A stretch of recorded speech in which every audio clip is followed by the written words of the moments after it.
Ada kalau ruku antara diri banget nunggu dikit itu masih dibolehkan karena istilahnya masih dianggap ruku. Jadi kesukaan. Maka begitu juga ada perkara sujud yang menyempurnakan sujud, jangan sampai ditinggalkan. Begini misalnya, ketika seseorang sujud, awas. Pertama buat seseorang ketika sholat jangan sampai meletakkan tangan ini ke situ. Begini. Karena kata Nabi, cara sholat itu jangan kayak ontan beruang atau anjing yang istirahat. Ini kata Nabi. Maaf. Jadi jangan sampai sholat ya. Allahu Akbar. Boleh. Atau misalnya seseorang ketika sujud tangannya ditutupin ke sini.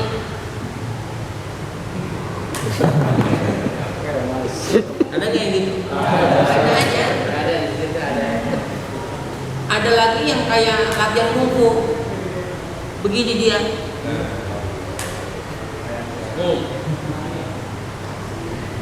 Ini tidak sunnah begini, nggak mencukupi sujud.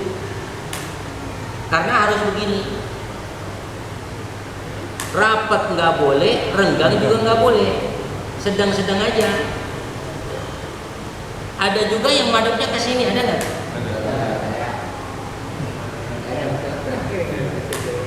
Ini khusus buat perempuan. Maaf, yang punya tete ya boleh begini. Karena emang buat nopang sunahnya begitu. Ini fikih, ini penting. Ya. Nih, makanya perempuan begini nih. Dan dia kudu rapat biar gak gampang swag. Dia punya mukena. Perempuan. Nah kalau laki-laki renggangin. Cuman biar kata renggang, ya kira-kira sama yang sakit. Jangan romonya orang mau disikut aja, jangan. Ya, dia sholat ke depan. Enggak kebagian nungguin. Ya. Itu perbuatan di sholat itu ya penting. Karena seringkali kadang kita itu salah gerakan. Sholat ketika takbiratul ihram awal nanti kita bahas. Ya, Allah. Ada yang Allah. Ada yang ada ya. Ada yang ada nih gini. Udah taruhnya muter lagi. Ya. Boleh nggak? Boleh, silakan. Ya, sah nggak sah? Cuman secara keutamaan sholat kurang utama, tidak mengikuti sunnah. Jadi hadirin rahmati Allah. Pertama orang gerakan sholat itu nih paling tidak sebahu ini. Dia punya madhab nih, ya. Fawalli wajhaka syatral masjidil haram. Ngadepnya ke arah kiblat. Agak apa tuh? Condong sedikit. Ini condong nih. Enggak boleh kaku. Allah. Ya walaupun ngadep kiblat benar. Cuman kebanget tadi nih, ya. Ntar imam yang niat kita ngeri juga imam di belakang. Kamu menyerang gua roman kan gitu.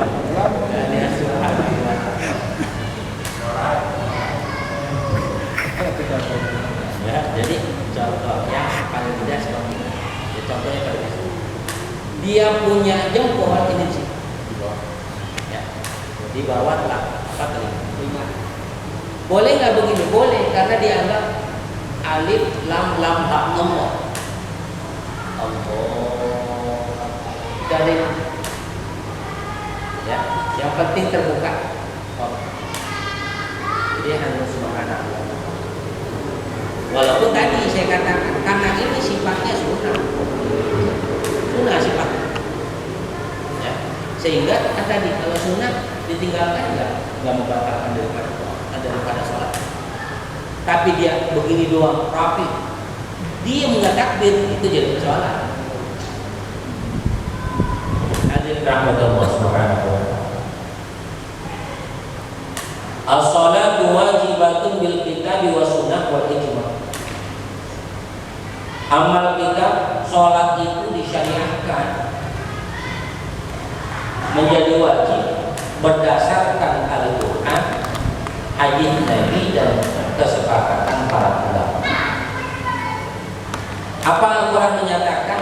Wa ma umiru illa liya'budullaha mukhlishina lahu-d-din hunafa wa yuqimus shalah wa yu'tuz zakat wa yuqimus shalah. Kalimat wa yuqimus shalah, mendirikan salat. Banyak ayat-ayat yang menyebutkan aqimus shalah, atau dalam surah Al-Hajj Allah nyatakan fa aqimus shalah wa atuz zakat. Atau juga dalam surah An-Nisa Allah sampaikan inna sholata kanat 'alal mu'minina kitaban mawquta. Jadi banyak ya ayat-ayat menjelaskan tentang sholat, perintah sholat. Begitu banyaknya menunjukkan bahwa begitu pentingnya sholat. Hadirin, sholat ini sangat penting, luar biasa. Bahkan sakit seseorang sekalipun tetap diwajibkan untuk melaksanakan sholat. Sakit yang parah sekalipun. Apa cara sholatnya? Bil isyarat, dengan isyarat. Ini di bangku yang nggak mau sembahyang, ya. Di bangku yang doang pakai libur sholat. Hadirin, yang sakit parah saja masih wajib untuk sholat. Saking apa? Allah sudah peringatkan orang yang meninggalkan sholat, ya, man taraka sholata muta'ammidan, sengaja dia meninggalkan sholat itu, fajazatuhum, maka baginya jahannam khalidan fiha, neraka jahanam selama-lamanya. Tapi saya pernah bahas bagaimana dulu kita waktu muda ninggalin sholat, ya biarin dulu mah, berlanjur, ya berlanjuran mau bagaimana lagi. Yang penting sekarang tobat yang benar itu aja dah. Dan yang subhanallah, apakah sholat yang dulu-dulu diqadha? Belum tentu ingat semua. Coba deh, ingat gak kira-kira beberapa? Saking banyaknya udah gak ingat kan? Ya lagi muda, masih tua juga kadang-kadang masih ninggalin juga. Ya Allah subhanallah. Ya. Ada aja kadang-kadang kerjaan, hadirin rahmat Allah, tanggung dah, jawab suatu lah, udah ketinggalan lagi. Jadi hadirin rahmat Allah Subhanahu wa taala, sholat yang lalu, ya, yang lalu kira-kira berlalu. Yang terpenting bagaimana kita tubu ilallah taubatan nasuha. Bagaimana taubat nasuha itu? Sholat yang benar. Setiap kali waktu sholat masuk dia laksanakan sholat. Jangan sampai kemudian dia tinggalkan daripada sholat. Kalau ada seseorang yang sholatnya masih ditinggalkan, berarti belum taubat benar, masih ditangguhkan dia punya dosa. Tapi kalau sampai hari ini misalnya yang usianya 40, 50, 60 sudah tidak pernah lagi meninggalkan sholat, insya Allah dosa yang lalu sudah dihapus oleh Allah Subhanahu wa taala. Artinya semangat Pak. Jangan. Hadirin.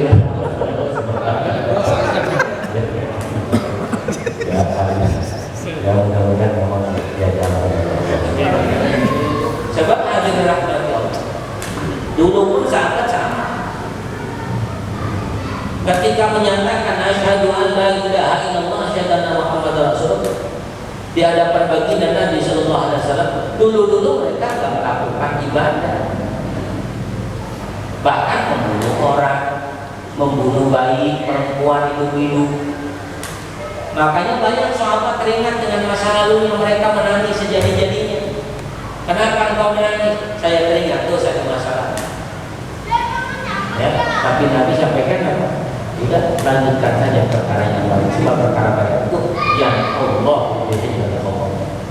akan terhapus secara otomatis ketika seseorang berbuat baik, akan terhapus secara otomatis perbuatan-perbuatan buruk di masa lalu. Ini hadirin yang dirahmati Allah Subhanahu wa taala. Jadi begitu penting sholat. Masyaallah hadirin yang dirahmati Allah Subhanahu wa taala. Uridatu sholatu lailatal isra qabla al-hijrah binah wa khamsina 'ala al-mashhur.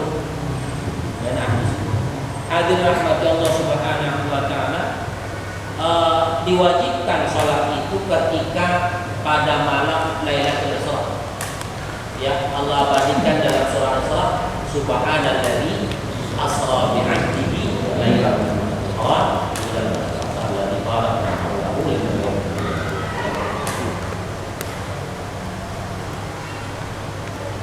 Pertama diperintahkannya khamsin 50 waktu, Masya Allah. Pertama tuh diwajibkan sholat 50 waktu.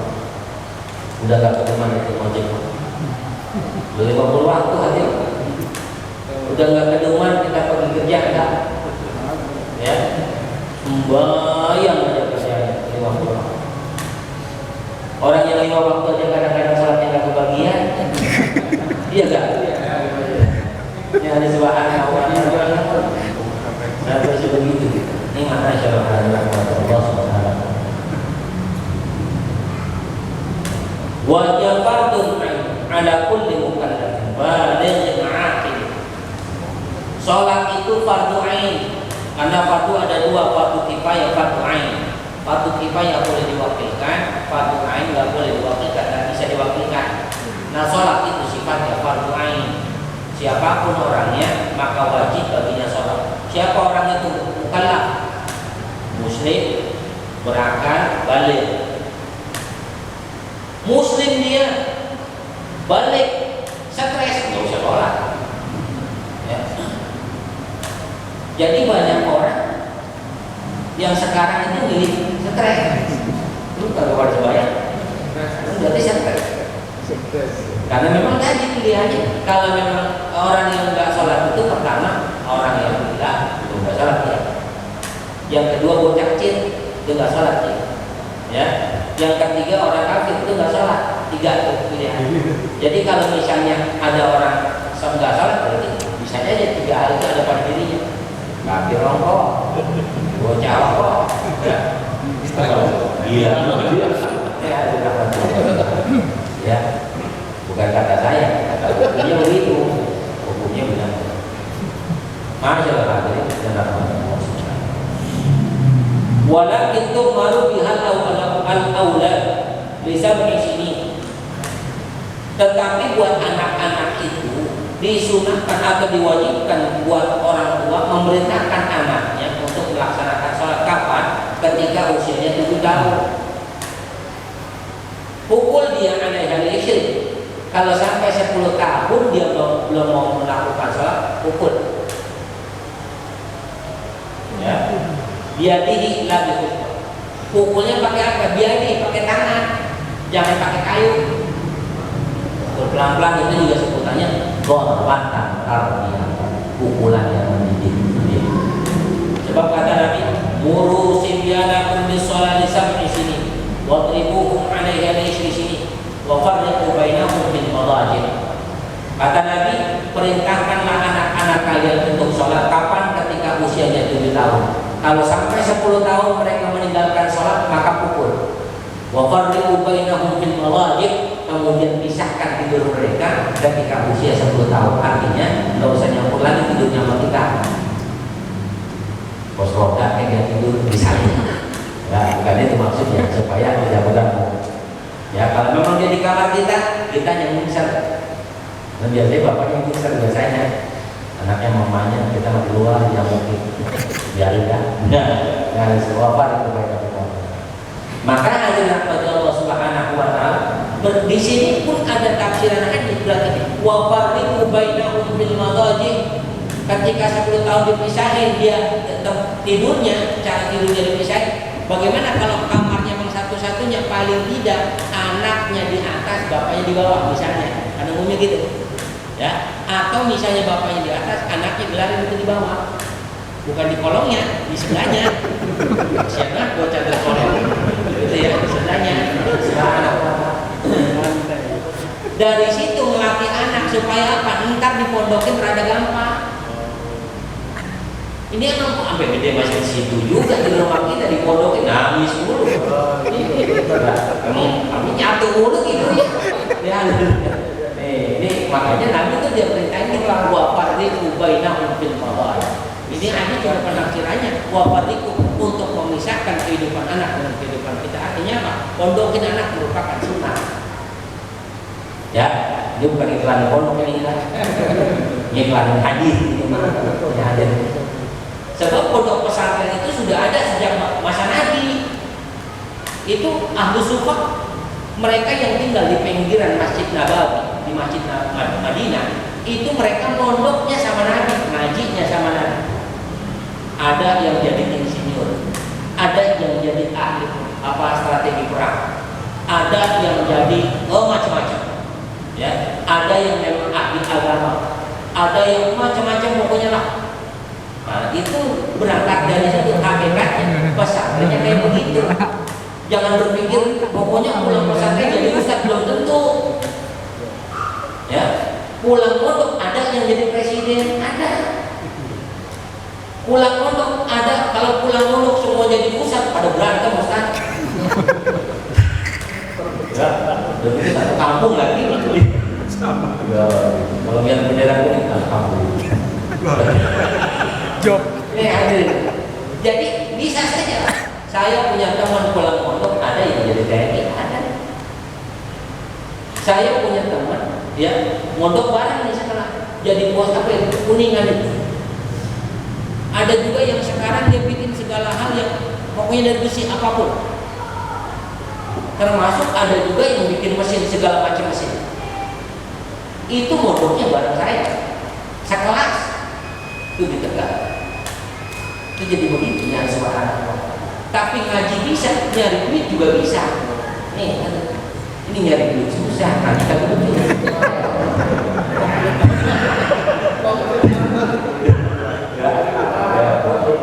Bodoh amat. Yang subhanallah. Paling enggak tinggal gitu. Ya, tinggal di anak jangan sampai begitu. Yang berangkat Allah subhanahu wa ta'ala. Saya kira sangat panjang saya bahas awal atau masalah insyaallah kita akan bahas pada mudah yang sedikit ada tempatnya Allah panjangkan waktu kita, Allah berkati kehidupan kita ini yang Allah doakan.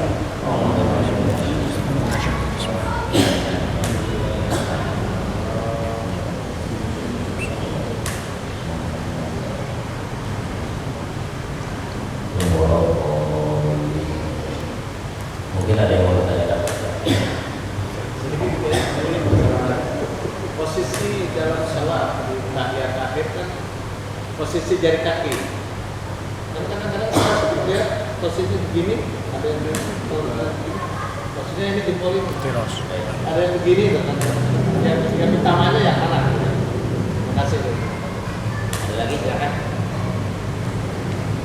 Kita saat ini misalkan kalau sedang ada berjamaah terus makmum masuk ketika si imam sedang membaca surat katakanlah surat Anas dan ayat terakhir, pas ketika takbir si imam berhukum. Nah itu yang makmum belakang itu dihitung satu rakaat apa enggak? Jadi posisi mohon ketika tahiyat awal, tahiyat akhir atau tahiyat awal ini posisinya begini. Ya. Ada namanya iftirash. Ini namanya iftirash. Iftirash itu maknanya nampar. Artinya ini diampar dia punya kaki kiri sebagai hamparan duduk untuk pangkat kita. Ini namanya iftirash. Kemudian posisi jari-jarinya ditekuk dan ini didirikan. Ya, mohon maaf ya, saya belakang aja. Iya. Ya, kelihatan ya. Seperti ini. Jadi duduknya seperti ini, iftirash. Kemudian kalau ini tasyahud awal. Ada yang begini bagaimana? Kalau memang sekiranya kan nggak semua kaki juga nyambung, ya. Maka kalau memang sambungnya begini, nggak apa-apa mirip pun nggak apa-apa, ada Allah emang nggak nyambung nggak apa-apa. Ya, tapi bicara afdol ya seperti ini. Ya, afdolnya ini. Kemudian kalau tasyahud akhir itu duduknya namanya tawarruk. Apa namanya? Tawarruk. Tawarruk itu artinya rada miring. Nih. Maka kaki kiri dikeluarkan ke arah sana, kaki kanan didirikan. Seperti ini. Ini tawarruk namanya. Ya. Nah, posisi jari ditekuk. Kalau nyangkut, kalau nggak nyangkut, ya bagian begini kok, lama nggak masalah. Ya. Cuma kalau begini marah kencang, larinya begitu. Ya, ada resin, ini kurang ada resin. Ya, nggak apa-apa, tapi nyampe juga. Nyampe. Jadi boleh. Uploadnya. Jadi sekali lagi, ini namanya duduk tawarruk. Duduk kaki namanya duduk. Duduk kaki awal namanya duduk. Iftiras. Ya. Terus pertanyaan selanjutnya, bagaimana ketika masbuk? Misalnya begini, imam sudah baca, imam baca alhamdulillahirabbil alamin, sudah dia ketika baca qul huwallahu ahadun allahus samad lam yalid wa lam yulad, kita baru masuk walam yakul lahu kufuwan ahad, Allahu akbar. Bahkan ketika si imam lagi ruku, kita masuk usolli, Allahu akbar, langsung ruku, maka terhitung sebagai satu rakaat. Paham ya? Masih terhitung satu rakaat. Sebab apa?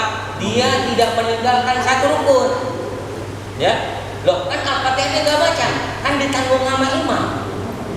Ya, makanya enaknya jadi makmum, cicing wae masih sah gitu.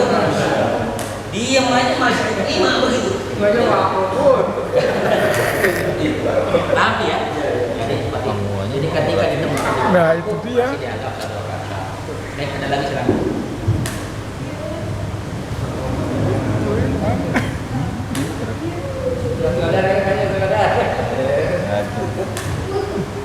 Ada lagi Pak? Kalau enggak saya tanya satu-satu dikit. Baik, mudah-mudahan ada manfaatnya. Ya, maaf.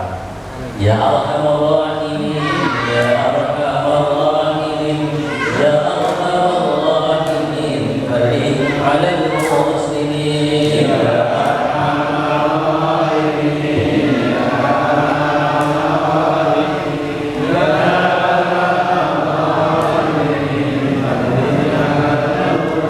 بجاه المحرف